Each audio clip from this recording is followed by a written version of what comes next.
terms of selling the car or replacing it with something,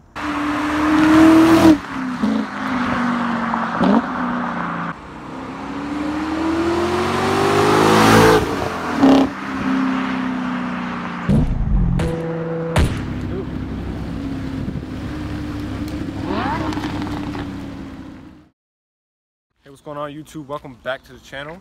It's your boy Eric from the Beemer Fam. Today we're doing a video solely based on my E39 M5. If you guys have watched some of the previous videos, I recently posted a video with the thumbnail and title. I said, should I replace the BMW E39 M5? Something like a F80 M3, something of that caliber. I just want to hear your guys' thoughts. Some of you guys have asked me when am I going to upgrade my car, if I'm going to upgrade my car, if I'm getting an F10 M5, a whole bunch of stuff here and there. Just pretty much wanting to know what I'm going to do next in terms of cars. And I'm going to answer that in today's video. If you guys are new to the channel, make sure you subscribe and drop a like on the video. Go ahead and join the Beemer Fam. But let's get started. This is my 2002 E39 M5. If you guys have not seen the car on the channel, make sure you check out the previous videos. We'll go through the car in a second, see the interior spec and all that kind of stuff. For those of you guys who don't know, this has been my dream car since I've been 5 years old. Not only has it been my dream car, but other people in my family have also wanted the car as well, whether it's them owning the car or somebody in the family owning the car. And I'm blessed to have the opportunity to be behind the wheel of this car every day. In terms of selling the car or replacing it with something, I do not plan to do anything of that nature. I do plan on keeping the car for quite some time since it is my dream car, and I really only scratched the surface with stuff I want to do to the car in terms of modifications and cosmetics and stuff like that. No, I am not going to sell the E39 M5 anytime soon. Not only that, these are actually going up in value, so I do want to hang on to it. The 2002 model itself is very rare, especially in clean condition, which I love to think that this one is very clean. It's got the original paint, original wheels. It's very OEM. I pretty much just replaced the chrome grille with a matte black grille.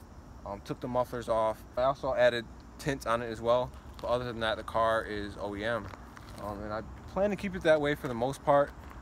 My goal is to keep the car looking like it's from the factory, but more aggressive than the factory at the same time. But also looks like, oh, that person bought that BMW from BMW, not a tuning company. You know what I'm saying? So, that's been my objective with the car. But I do plan on adding another car to the stable at some point in the next year or two. I don't want to reveal exactly what car I'm getting. I want you guys to, follow me along the journey. So make sure you subscribe to see what car I will be getting. But I definitely do want to get a car in the next year or two, and it's definitely of the same caliber, if not more. It's definitely got more horsepower than this car does.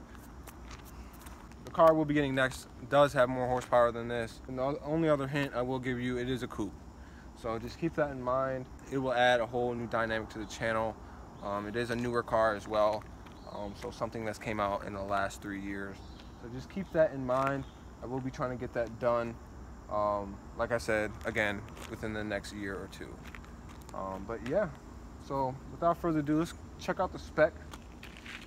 The paint is blue water metallic. I say it a lot on the channel. Some people think it's Silverstone. It's blue water metallic, okay? Don't even think it's Silverstone. It's not quite that, you know what I'm saying? It's something different. When you see it in person, the colors tend to shift. Like how the color looks now is not gonna look like how it looks under the sunlight or at night. It tends to look more silver at night. And then when the sun is hitting it, it has this real interesting blue to it. And then when it's like under the clouds like this, but still daytime, you get some of the blue tones of it. But also it's kind of silver from different angles depending on where you're looking at it and how you're looking at it.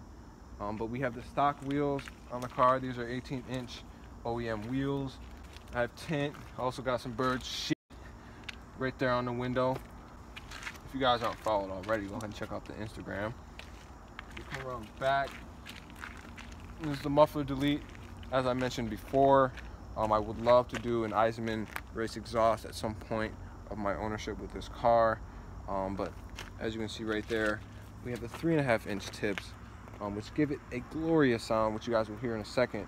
I'll put a quick clip in for you real quick so you know, you guys can understand how good this thing sounds with just a muffler delete.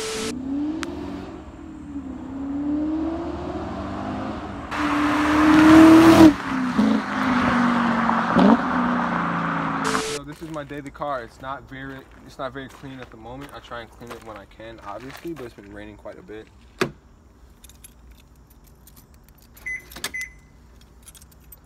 But we go to the interior. I got little helicopters down there on the floor mat. Floor mat's about dirty as a mug, and they get some new ones. But we have the OEM steering wheel, OEM everything in here. Actually, I think the shift knob, it came with a car. I believe it is from the new generation M cars. I think the M5 specifically. But I also believe that the M4 and the M3 manuals do have that shift knob as well. But as far as the seats go, we have the Silverstone two-tone seats. And what's interesting is the middle part of the seats are ostrich leather, as they say, and it tends to not wear like regular leather. It actually wears much better. It doesn't really age poorly, so that's one of my favorite parts about the car. But also on top of that, we have the brushed aluminum trim right here, which I also plan on keeping. But in terms of interior mods, I've touched on it a few times. I would love to get this steering wheel rewrapped in Alcantara to match my headliner. Also get the shift knob in Alcantara, as well as the handbrake. So far, knock on V8. This car has been very reliable. I've really had to do the basic maintenance, just upkeep and whatnot. But it's always little stuff. So like, for example, right here, I'm wiping off a little bit of oil sweat from this cap right here. It's old. It's the original cap. They recommend to replace the cap at some point in the ownership. But just a little bit of oil seeps out. If you don't, you know, you drive it for like a month, you might look down. There'd be a little bit of sweat around it. I definitely want to replace that soon. Let me brush off the carbon fiber there for you guys. You know, this is one of my favorite BMW engines of all time. It's a pure race motor. But yeah, here's the engine bay of the E39 M5. Like I said, I've had this car for around 2 years, and it's been an absolute blast. I wouldn't trade it for the world. So to answer the question in a brief sentence, no, I'm not replacing my M5 with anything. If anything, it's getting a brother or sister. It's getting a new family member. What would you call it? A new companion. You know, it's good. You saw that. Did you see that? You know, it's getting a new companion. So you know, it's gonna have a little mate in the garage. You know what I'm saying? Mate. It's just your hair. You can't be getting your hair on my paint, girl. Come on now. But yeah, we're gonna end the video with a quick flyby. You guys do have to hear the E39 M5 and see it rolling. So I'm gonna hop in the car, throw on the M gloves, and give you guys a proper flyby.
Sounds incredible. See, I couldn't really trade this thing for anything that's new on the market.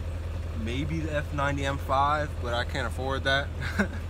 So this is, you know, in terms of what looks like this and sounds like this, the overall package, nothing can really replace it. So if anything, it's going to be an addition.